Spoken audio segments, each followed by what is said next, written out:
Hi friends, welcome back to our channel. ఎలా ఉన్నారు? అందరూ బాగున్నారా? అందరు భోంచేసారా ఫ్రెండ్స్? మేమైతే భోంచేసుకొని ఇంకా కొంతసేపు 1 అవర్ అయిన తర్వాత ఫ్రూట్స్ తిందామని తెచ్చి పెట్టుకున్నా.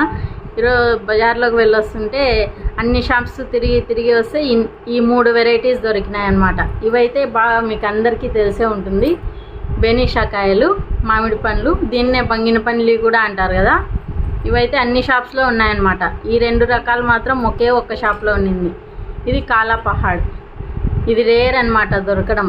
కొన్ని ఏరియాస్లో మాత్రమే దొరుకుతుంది. ఈ టేస్ట్ బాగా సూపర్గా ఉంటుంది ఫ్రెండ్స్. ఇది రస్పూరి కాయలు అన్నమాట. ఇది టేస్ట్ బాగుంటుంది. ఇది చిన్నప్పటి నుంచి ఆల్ టైమ్ ఫేవరెట్ అన్నమాట నాకు. ఇది క్వీన్ ఆఫ్ ది మ్యాంగో అయితే ఇది రాంగ్ ఇది కింగ్ ఆఫ్ ది మ్యాంగో అయితే ఇది క్వీన్ ఆఫ్ ది మ్యాంగో అన్నమాట. బాగున్నాయి కదా 2. మీకే రకం మామిడి పండ్లు ఇష్టమో కామెంట్ చేయండి. బాయ్.